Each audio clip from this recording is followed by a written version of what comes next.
साथियों नमस्कार। बहुत बहुत स्वागत है आप सभी का हमारे एटीएस हिंदी न्यूज चैनल में। मैं शैलेंद्र तिवारी आशीष। साथियों, आगरा उत्तर प्रदेश का एक प्रमुख शहर है। मुगलों की यह राजधानी हुआ करता था। वर्तमान राजधानी नई दिल्ली से मात्र 150 किलोमीटर के लगभग दूरी पर स्थित यह शहर अपनी ऐतिहासिकता, संस्कृति और प्रमुख पर्यटन स्थलों के लिए विश्व में विख्यात है। विश्व के 7 अजूबों में से एक ताजमहल भी आगरा में ही बना हुआ है। आज हम लोग इस चर्चा में ताजमहल के बारे में बात करेंगे।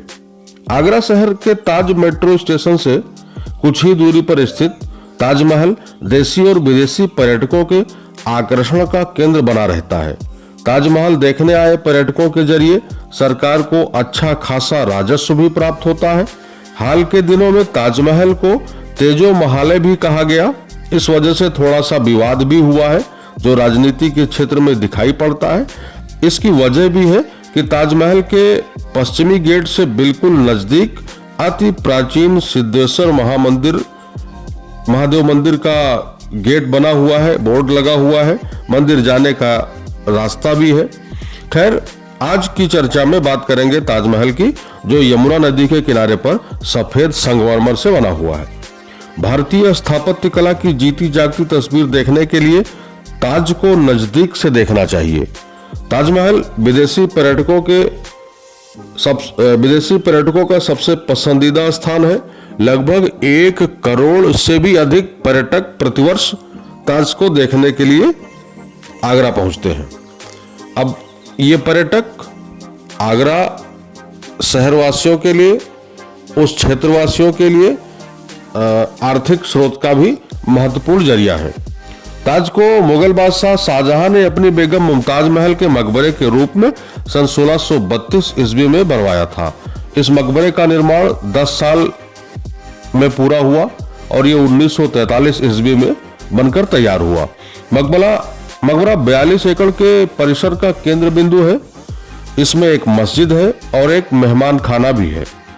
इस मस्जिद में प्रशासन की ओर से केवल शुक्रवार को नमाज पढ़ने की अनुमति है।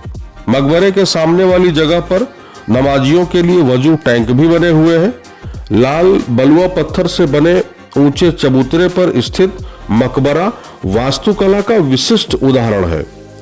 इसमें बहुफल मेहराब और पुष्प विन्यास युक्त नक्काशी बहुत अच्छे से की गई है, जो भारतीय कामगारों की कुशलता को दर्शाती है।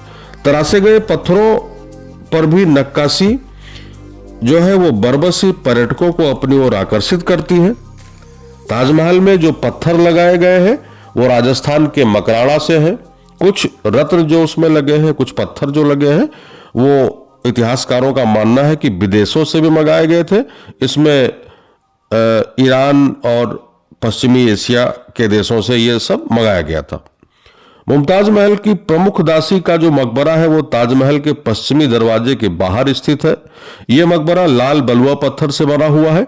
यह मकबरा सती उन निसा खानूम के मकबरे के नाम से प्रसिद्ध है। कहा जाता है कि इस दासी को मुमताज महल का शव बुरहानपुर से आगरा तक लाने की जिम्मेदारी इसी दासी को दी गई थी। ताजमहल के निर्माण में अपेक्षित शिल्पी जो कामगार थे या शिल्पी थे वो भारत के थे, कुछ मध्य एशिया से भी आए थे और ईरान से भी लाए गए थे, ऐसा इतिहासकारों का मानना है। और ताजमहल के सामने जो जानकारी के लिए पत्थर लगाए गए हैं उनमें भी इन बात का उल्लेख किया गया है। उस समय इसके निर्माण में लगभग 4 करोड़ रुपए खर्चा हुआ था। उस समय जब सोने की कीमत 15 रुपए प्रति तोला थी, उस समय 4 करोड़ रुपया खर्चा होना बहुत बड़ी बात थी, बहुत मोटी रकम थी। ताजमहल की एक विशेषता और भी है कि ये जितनी चौड़ाई में बना हुआ है उतनी ही इसकी ऊंचाई है, अर्थात ये 55 मीटर लंबा है और 55 मीटर ही चौड़ा है, यानी दोनों तरफ से समान रूप से है।